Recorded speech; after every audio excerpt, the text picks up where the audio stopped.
Mga pick ni Tatay Riot mga words ay 21 days na. Yan.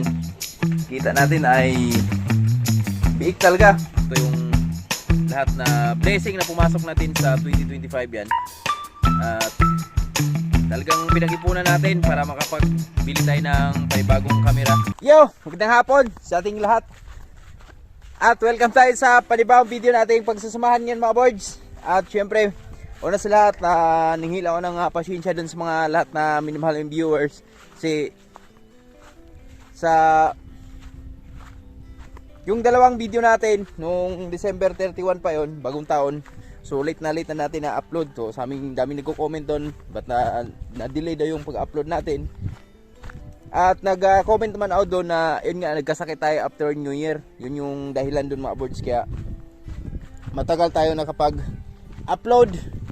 Tapos ang isa pa sa dahilan nun, yung wifi namin, so nagluloko. So hindi siya maayos yung connection niya, kaya di tayo nakapag-upload talaga agad ng mga video natin. At syempre una sa lahat, pasalamat natin sa mahal ng Panginoon dahil after 3 days yan natin nagpahinga. So kanina naligo na tayo at ngayon pupunta lang tayo saglit na ang gihulngan dahil dapat nakaraan pa to yung papadala natin kay Utol John Riot. So papadala tayo ng pera kay Utol John Riot mga boards, gawa nung si Utol John Riot yung pabibilhin ko dun sa action cam natin, yung parang GoPro ba. So abangan nyo na lang yan mga boards, baka i-vlog din Utol John Riot yun, or paano niya, kung ano itsura nun.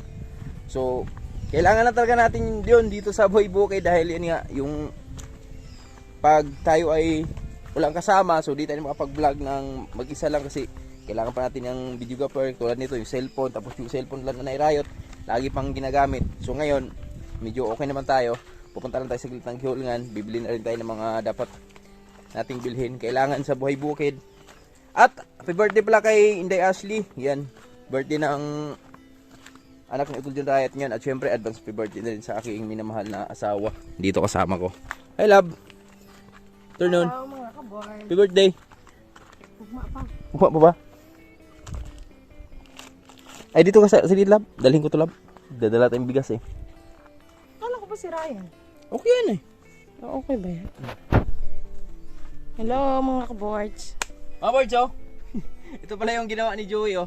Kasi dito sa akin, after nung bagong taon, so nag-harvest kami ng kalabasa. Unang harvest namin, so wala kasi yung, di kasi dumating yung tagahakot, kaya ako naghakot nun. So naka-4 na hakot ako. Tapos nung naghakot tayo mga boards, mainit. Tapos nung bandang hapon, nabutan tayo ng ulan, doon tayo nadali. Talagang nag-trigger yung sobrang sakit ng katawan ko, sa likod ko. So halos 2 gabi o di makatulog.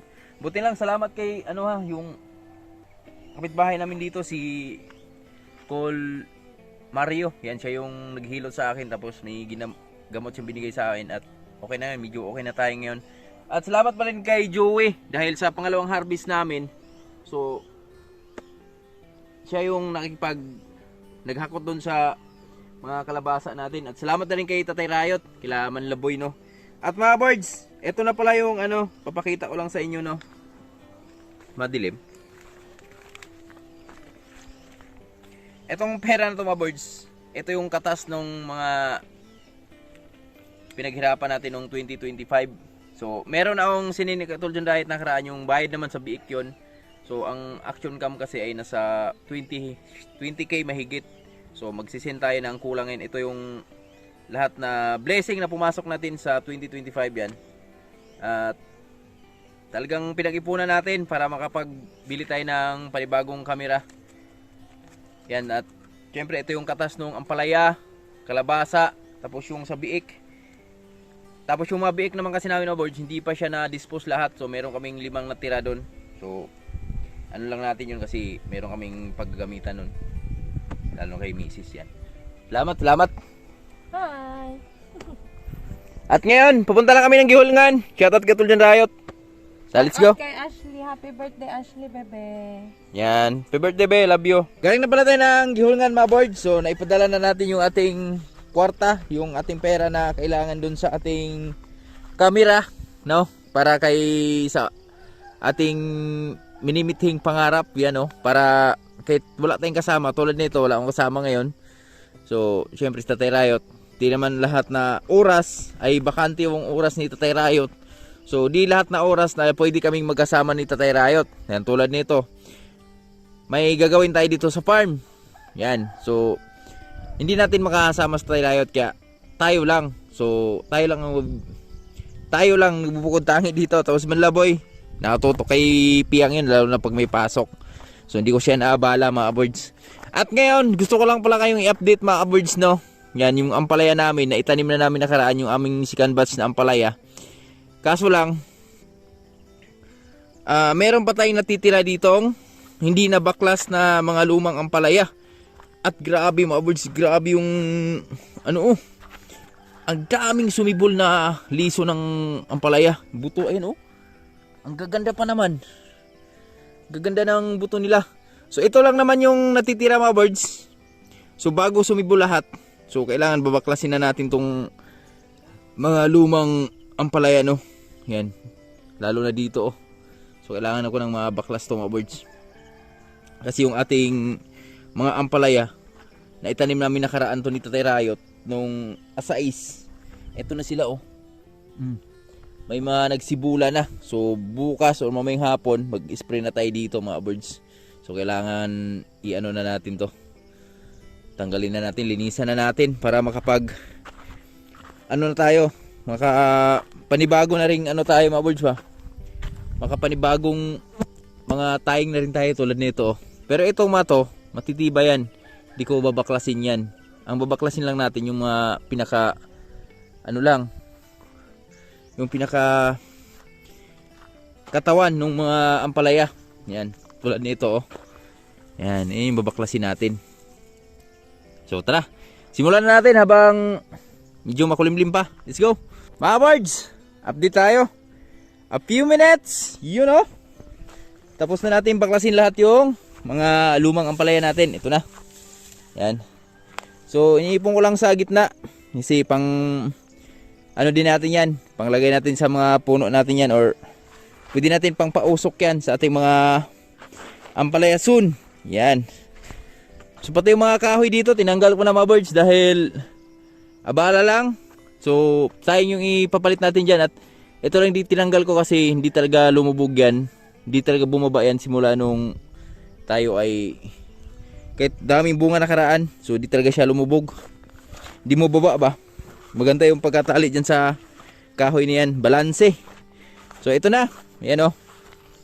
Malinis na yung ating ampalayahan. Kulang dito ay maglalagay na lang tayo ulit ng panibagong taying dito sa taas. So di na masyadong matrabaho itong mga birds dahil ito yung kagandahan sa ano ka lang ba, yung pangalawang cropping ka lang. Kasi di ka na maghaharog. Ang daming trabaho na namimino sa'yo. Gawa nung di ka na maghaharog. Ayusin mo na lang yung taying na lang. Tapos yung ibang taying andyan nakakabit naman.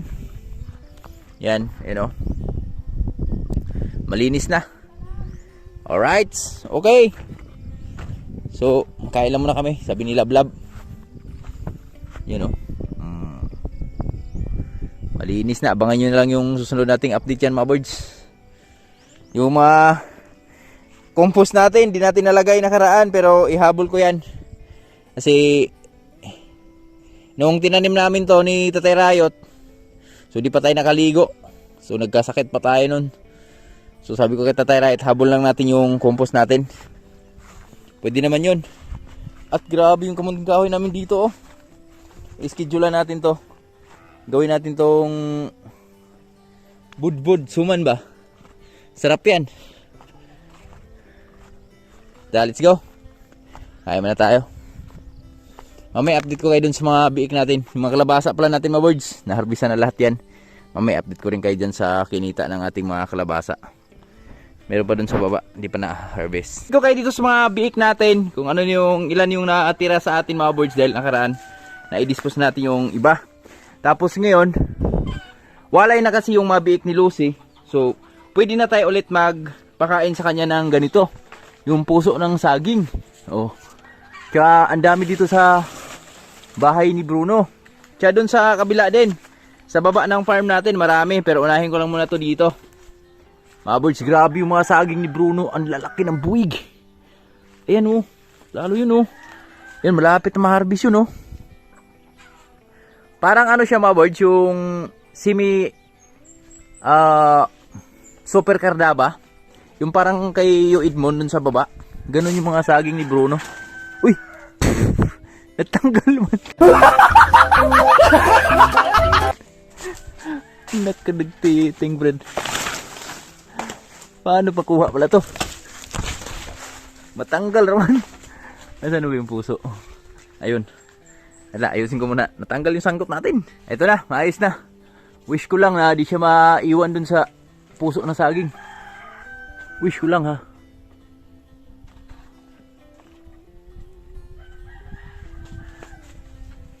Guy. Agoy!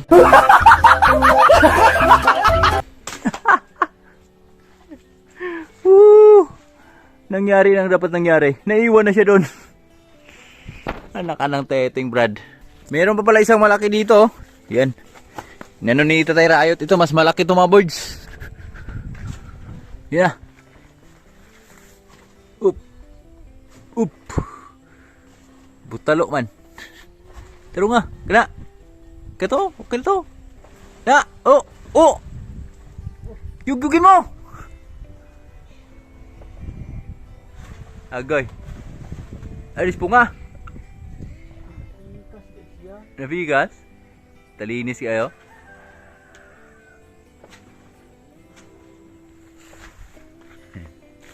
Tatayo. Sige nagbitin niya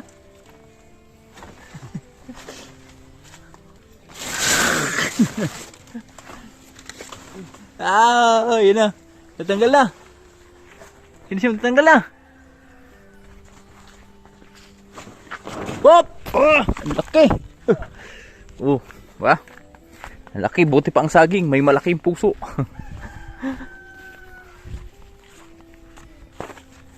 Grabe mga birds, solve na yung si ano dito. Si Lucy. Dalawa. Mari ka rin farm tayo. Dalawa sa tayo. Birds, update ko kayo dito sa mga biik din ni Tatay Rayot. Ito, Tatay Rayot, kasama natin. Hey, welcome Mars! Out! Sa mga mahal natin yung viewers dyan. Yan, dito kami sa farm ngayon. Update ko kayo sa mga biik ni Tatay Rayot. Masasabi mo talagang biik talaga.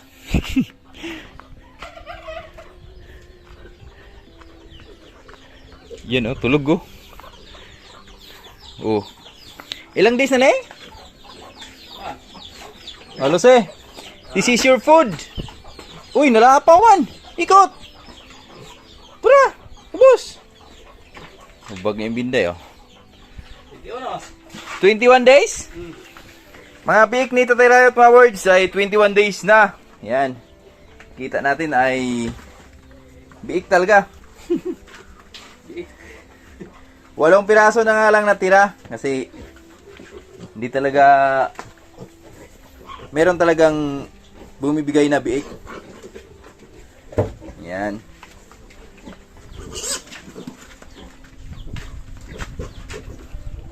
Maugdagkutan probe ko Ha? Man. Magbulan Uskabulan mga boards. Meron lang 9 days. 21 days May 9 days pa sila. So, makikita mo yung itsura niyan. Totoong itsura niyan. At ito naman yung atin Ito yung naiwan mga boards. 4 na piraso. Ayan. Ito yung mga biik naman natin. Anak ni Lucy to. Ito yung mga maliliit na naiwan. Yan. Sinubukan namin dalhin to sa stockyard. So tinawaran lang ng tag 3,000. So binalik lang namin. Ha? Niangat naman ko nagkuhan. Rasyon to 40 na.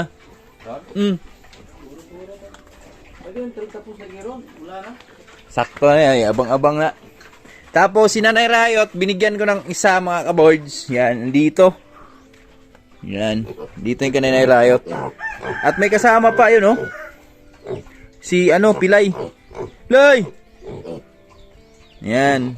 Sila yung magkasama dito sa isang kwarto. Hello, kasi malapit na itong landi, oh. Malaki na yung niya, oh. Amarcho. Grabe makanguya si Lucy sa kanyang kinakain, oh. Sa puso ng saging, oh. Kagandahan dyan ni Lucy, mga birds. Kumakain siya ng mga ganyan. Huwag mo lang ihalo dun sa pagkain talaga yung sa feeds. Kasi hindi siya kumakain. Pero pag mga ganyan, yung fresh lang. So kumakain siya niyan. O, di ba? Maraming sapit og lubot, oh.